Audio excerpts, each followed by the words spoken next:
So today I'm going to be talking about the Dark and Light Academia readathon. This is my first ever readathon that I've planned and done myself. So I don't really know how it's going to go, but I'm really excited to do it. I've been planning this readathon for a long time, so hopefully you guys will also be excited to partake in this readathon. I divided the prompts for this readathon in two different sections. The first one is the bookish one and the second one is the lifestyle one. And also in this video I'm going to be sharing with you my books for the readathon, the ones that I chose for each prompt. Also, something that I want to say is that this is a Dark and Light Academia readathon, but you don't have to read Dark and Light Academia books. I feel like I see this around, but a lot of people don't really like Dark Academia books. They just like the idea of it, but when it comes to reading the books, people don't really tend to like them, at least from what I've seen. So just so you know, you don't have to read those books. You can choose any genre that you like that fits into these prompts. And also, that being said, I chose these prompts with the idea that you can adapt them to your own culture, lifestyle, or the things that you like. You don't have to just go for the more Western books, the Western idea, or the American authors, or any of that. You can very easily adapt them to your own culture. You will see the prompts. If you take place in this readathon, please tag me because I want to see your TBR. I want to see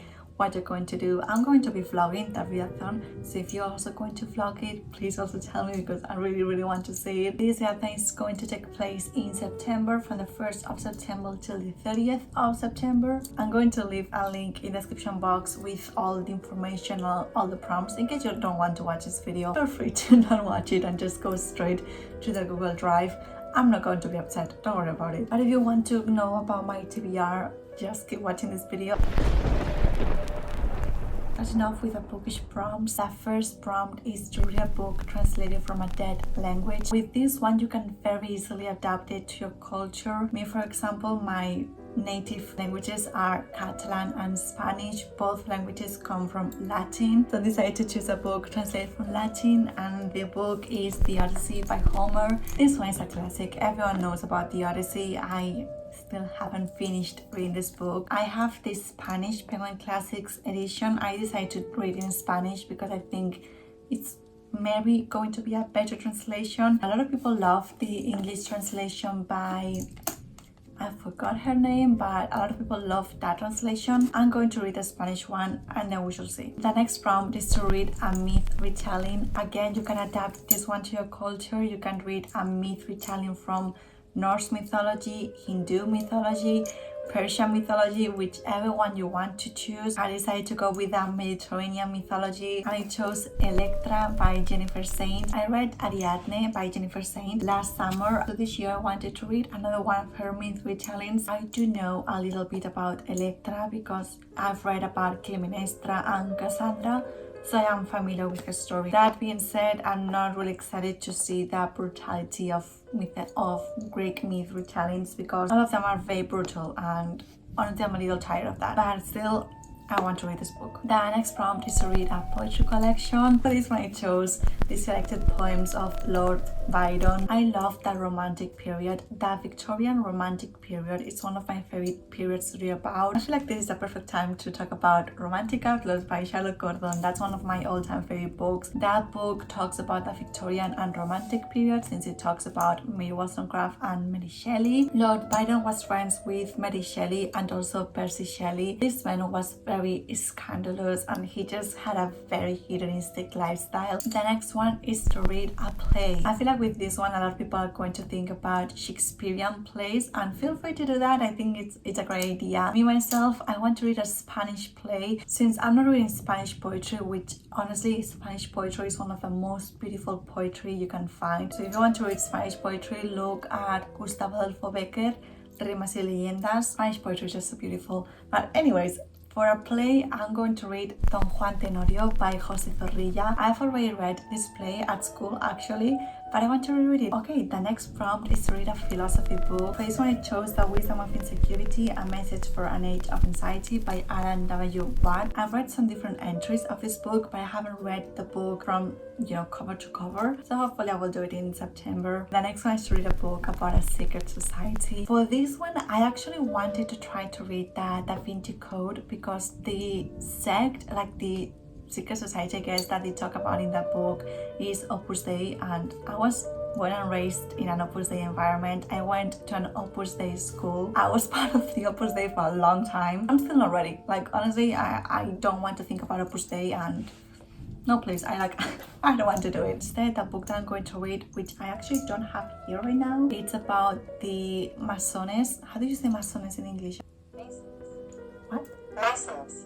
Masons. I have this amazing book that my mom gifted to me. The Masons are just a secret society that I'm very, very intrigued about them, because I still don't really know what they do. I know the whole concept and the whole idea of them, but what they do and why it's so secretive, I still don't know about it. I feel like they keep saying they have so many secrets just for the sake of saying that, because what secrets do you have? Like, I know a lot of famous people are Masons and a lot of American presidents were, but what secrets do you have? And the last one is read a classic about science or history. For this one, you can choose a book that has been recently published if you want, but the idea of this one is to actually choose a book that was published decades ago, that maybe it's a little dated right now. I love reading books about science, history, like anatomy, astrology from years and years ago, because it's always very fascinating to see what the mindset of humanity was back then and how much we have evolved, because I feel like a lot of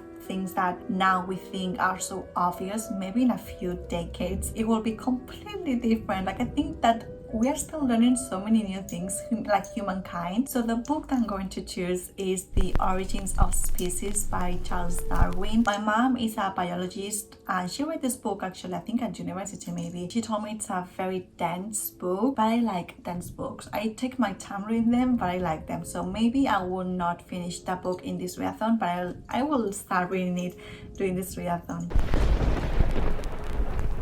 Now moving on to the lifestyle prompts. The first one is to learn a dead language, and again this one can be very easily adapted to your own culture. I've been learning Latin for a long time now. There's so many dead languages that you can learn, and for example Latin is on Duolingo. That's the way I'm learning. I think it's an easy way to learn it because, you know, it's a very easy app to use, and you can obviously choose whichever dead language you prefer. The next one is to visit a library or museum. If you live in a small town or on the countryside, maybe you don't have museums, but hopefully you will have a library there. I will try to go to a museum and a library, but not my usual library like in my hometown. I will try to go to an antique library or somewhere special. The next one is something that I've been doing for over a decade now. I love this one, is journaling. I've been journaling for such a long time that it's something that comes very natural to me now. There's so many prolific authors that have journaled their life away and they just have everything written down in different journals, and those journals have been published. I know that's a little bit controversial because a lot of the journals that have been published, the author maybe didn't want their life to be published. I have a lot of letters of Jane Austen, journals of Sylvia Plath, Virginia Woolf, Vincent van Gogh. We have his letters as well. Just journal, write letters to your loved ones, and just write down your thoughts, your ideas, how your day went, the dreams you have in life. Just write them down on your computer, on your diary, or just whatever you want to write them down, just on your phone maybe, I don't know, just write your thoughts down. The next one is something that I've been wanting to do for a long time, but I just still haven't, and it's to learn calligraphy. I like my handwriting and I don't really ever try to change it, but I just love when people do lettering, and calligraphy is something so beautiful, so I want to try to learn this one. Maybe if you already know calligraphy, you can try to choose a different hobby. And then for the last one, this one is to learn every country in the world and its capital. This one is a lot of work, I know. There's this website called Jetpack that I love going there because it has like a lot of quizzes, and I'm the type of person that loves this kind of quizzes, and some of the quizzes are for all the countries in the world and the capitals of every country. You can obviously go to any website or just can learn them by paper and pen, whichever one you prefer. And if by any chance you already know every single country and every single capital, maybe try to learn the periodic table or something like that. So these were all the bookish and lifestyle prompts. I took a long time thinking about them, and in a way that can be very easily adapted to everyone, so hopefully guys you like them. Again, you obviously don't have to do every single one of these prompts. Choose the ones that you feel most comfortable in and the ones that you prefer. or maybe challenge yourself and actually do every single one of them. I hope you guys liked this video, and I hope to take place in this readathon because I'm really excited to do it. So hopefully other people want to join me in this readathon. I'm just really excited to share all of this with all of you.